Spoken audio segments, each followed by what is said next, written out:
Welcome everyone. This is the introduction to Module 7, Qualitative Adaptations for Teaching Comprehension. And in this module, you're going to learn how to provide effective modeling and intensive comprehension interventions. You're also going to learn how to provide effective practice opportunities and how to elicit frequent responses and provide feedback in intensive comprehension interventions. So some of the things that you're going to be doing are very similar to what we did in the last module. So you're going to be, in your workbook, reflecting on examples of effective and ineffective instructional delivery from curriculum samples and from videos of classroom instruction. You're also going to be analyzing these kinds of samples. And finally, there's going to be a journal entry online at the end of this module discussing your evaluation of a video. So this is going to look very similar to Module 6. Except for this time we're focusing on comprehension instead of word reading. So when we're thinking about the big ideas in reading, we've talked about how there's a number of these different essential components that come together to make a successful reading, and that all these things have to work together. We also talked about if there's a model that we've been using, we've been thinking about it as the simple view of reading, which takes these different areas of reading and thinks about them into kind of two broad areas. So the first is word reading. These are things like phonemic awareness, phonics, and reading fluency, and we talked about these in Module 6. And now for Module 7, we're going to be focusing on comprehension. So these are skills and strategies that are related to oral language and vocabulary and comprehension. And one of the really, I think, helpful things about this model is when we're thinking about comprehension, we're not necessarily thinking about only the things that students are reading.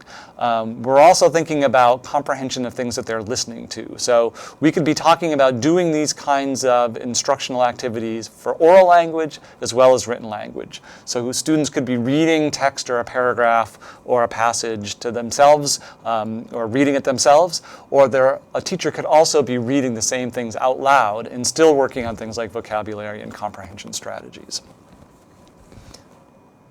So why are we learning this? Again, to review from the last module, what we teach is really important, and we know that to be successful readers, having effective approach to comprehension strategies is probably the key factor in determining successful reading. So we know that comprehension strategies, oral language, vocabulary are essential pieces of what it takes to be a successful reader, which makes it even that much more important for how we teach these comprehension strategies.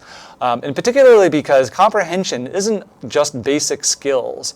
These are really complex strategies that have multiple parts, multiple components, multiple steps.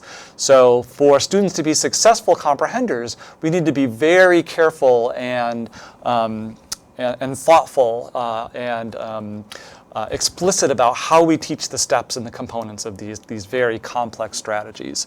So how we teach is going to make a really big difference in whether or not the students we're talking about are going to be successful in learning these strategies and how to apply them to successfully understand and make sense and construct meaning of what they're reading. Similar to Module 6, we're going to be talking about our framework for explicit instruction. And in Part 1, we'll be talking about modeling for comprehension.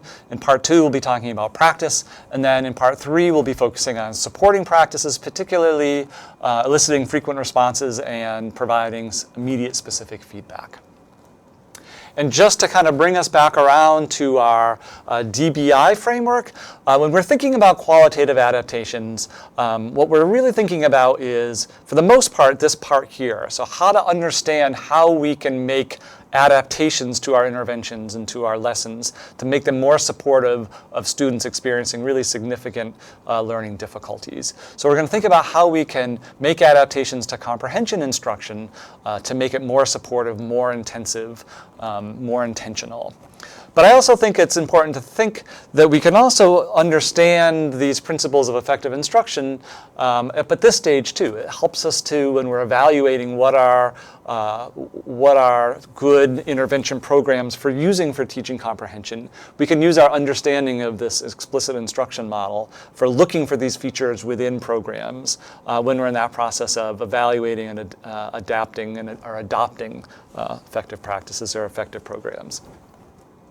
Okay, so that's the quick overview for Module 7, and we're excited to get started.